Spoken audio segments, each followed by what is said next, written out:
You're listening to Skeptoid. I'm Brian Dunning from Skeptoid.com. Scientology. Today we're going to point the skeptical eye at perhaps the most notorious of all the world's religions, Scientology. Many people laugh at it, some people hate it, some even dedicate their lives to protesting it. What is it about this 20th century creation that inspires such emotions? Most people know the basics, that Scientology was invented by the science fiction writer L. Ron Hubbard, and that he drew upon his creativity to fashion a space opera legend upon which it's based, featuring evil galactic emperors, space battles, explosions, and reincarnated beings. Most know that they do some interview thing with a kind of electronic lie detector, and that they shrewdly recruit celebrities to increase their public profile. But how does the public perception compare to the reality of the Church of Scientology and its mysterious founder, Lafayette Ronald Hubbard? Hubbard grew up as a Navy brat, living wherever his dad was stationed, which was Guam in the late 1920s. In later life, Hubbard claimed that this somehow included being taught great wisdom by Chinese and Tibetan holy men, even being ordained by high priests. However, no serious biographers or actual acquaintances ever took these stories seriously. As a boy, he even claimed to have been made a blood brother of the Blackfeet Indians, for no clear reason. In other words, give an imaginative fiction writer a pen, and who knows what you'll end up with. He spent his 20s having a singularly undistinguished college experience, never achieving decent grades or a degree, in part because he spent so much time writing. Hubbard was not merely a prolific science fiction author, he was outrageously so. The 2006 Guinness Book of World Records named him the most published and most translated author of all time, with 1,084 works translated into 71 languages.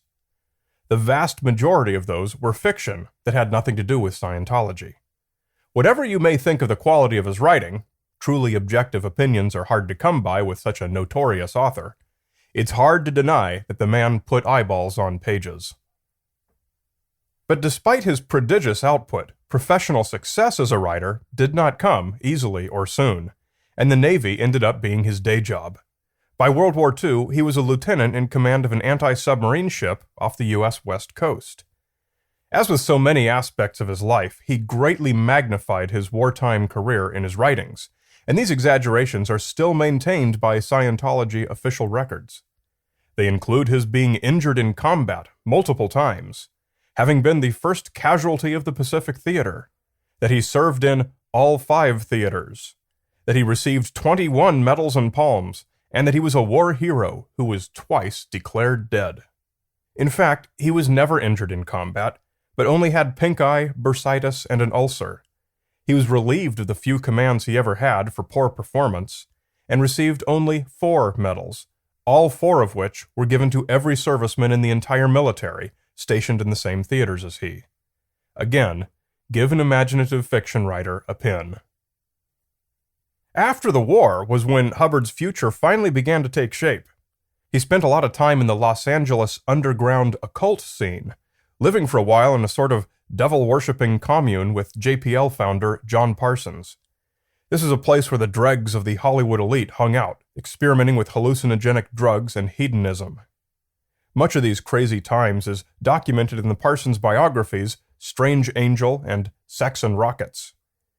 It was said that the women in the commune found Hubbard irresistible, and he went through them one by one, not necessarily ingratiating himself with all the guys. It was during these bizarre days that Hubbard began openly telling his friends that starting a religion was the way to make real money, and when he first began outlining his plans. It began with Dianetics in 1950. Dianetics appeared simultaneously as the book, Dianetics, the Modern Science of Mental Health, and as a chain of foundations around the United States to offer the treatments. Hubbard's basic idea of Dianetics is that negative experiences are stored in our minds as what he called engrams, and it's these engrams that are the source of all mental illnesses and other afflictions. He developed a process called auditing, where you're interviewed about your negative experiences by an auditor, until you no longer feel hampered by the engrams. The use of the E-meter, a simple galvanometer that Hubbard said should be held in the subject's hands, is alleged to allow the auditor to determine whether the subject has truly gotten over each engram. You are then what he called clear, free of engrams, and supposedly psychologically healthy. What Hubbard did was to simply take something that's fairly basic, the fact that talking openly about your problems and bad experiences is nearly always helpful, and pretended to have invented it, gilding it with his own terminology and accoutrements. I've no doubt that many people who undergo auditing find it a positive and empowering experience. But they could have gotten the same result from talking with a friend, counselor, or even a bartender. The formalized structure surrounding the auditing process is like a series of appointments with a therapist, ensuring that you'll complete the process. And the use of the e-meter makes it seem all the more dramatic and impressive.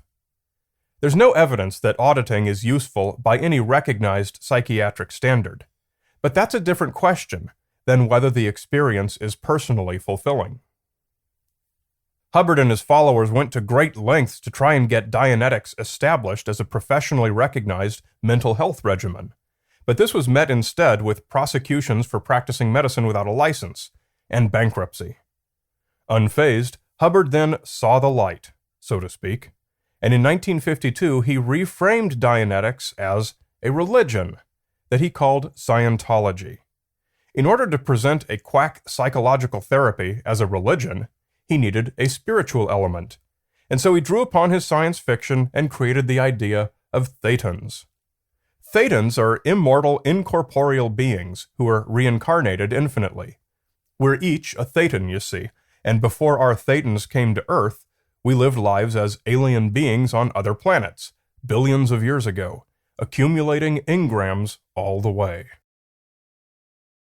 The history of the Church of Scientology since then has been an unending series of lawsuits surrounding its tax-exempt status as a religious organization in various countries, the use of its e-meters as unapproved medical devices, trademark disputes, and just about anything else someone might sue someone else for. In the United States, Scientology's tax-exempt status was the longest-running and most expensive litigation in the Internal Revenue Service's history, and it was eventually decided in Scientology's favor. How do they pay for all these lawsuits? Well, they have a lot of money. Auditing is absurdly expensive, costing up to thousands of dollars, and each time a new member completes one series, there is another, even more expensive series to which they can graduate. Despite Scientology's claims of much higher membership, worldwide census estimates show that there are probably around 50,000 people who identify as Scientologists. The vast majority of them are ordinary people like you and I, living normal lifestyles, who believe in the system and who pay for the sessions as they can.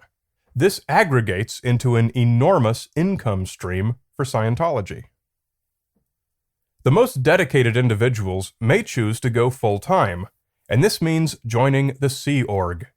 Originally founded aboard 3 ships by Hubbard, the Sea Org members mainly live on dry land now, living and working at centers in major cities and at Scientology's various bases, where they do things like produce videos, learn to become auditors, manufacture e-meters, and preserve Hubbard's archives. Sea Org members are paid under the same tax laws as nuns and monks, which permits working hours for religious devotees far in excess of what labor laws normally allow, with minimal compensation. Their lifestyle is extremely structured. They wear uniforms, outside contact is prohibited or discouraged, daily routines are strictly regimented, and they're subject to all manner of surveillance and internal penal systems administered by higher-ranking Sea Org members. Perhaps one of the best descriptions of the Scientologist lifestyle and its effect on members was revealed in Rolling Stone magazine in an article called Inside Scientology by Janet Reitman, later expanded into a book. Reitman investigated by 3 paths. She walked in the front door to their Hollywood campus and had the experience of an everyday new recruit. She phoned them professionally as a reporter and received a tour of their gold base in Hemet, California. And she spoke with many current and former Scientologists. What she found were a number of disillusioned former members. and plenty of perfectly satisfied current members. Scientology is notorious for its litigious nature. Their lawsuits are usually directed at former members who speak out against the church. Members are required to sign contracts in which they agree never to do such a thing, so these lawsuits are rarely trivial. The reality of the threat of a lawsuit is very much part of the pressure that Sea Org members are faced with when they consider leaving.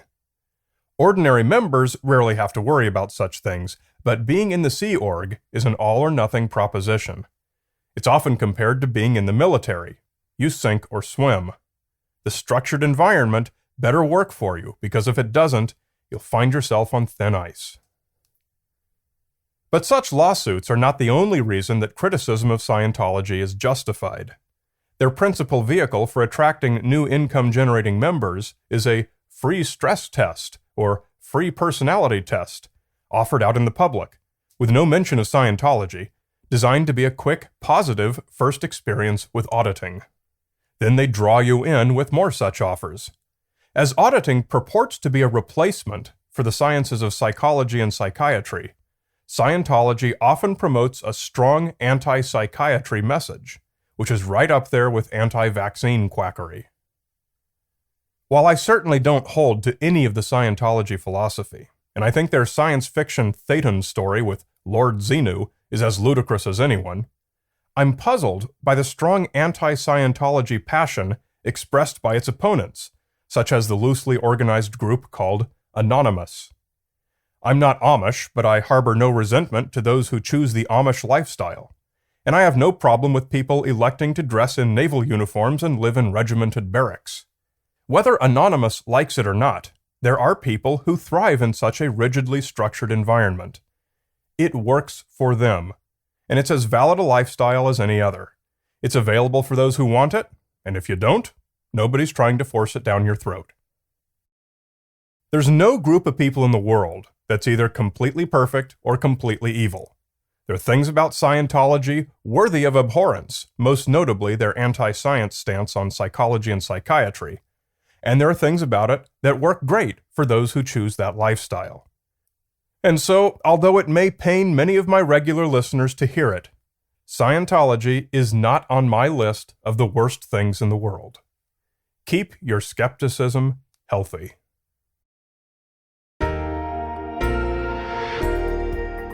Get the Skeptoid books. The newest book, Skeptoid 3, Pirates, Pyramids, and Papyrus, is now available on Skeptoid.com.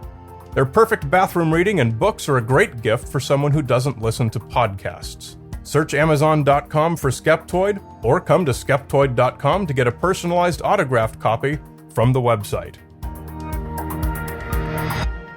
You're listening to Skeptoid. I'm Brian Dunning from Skeptoid.com.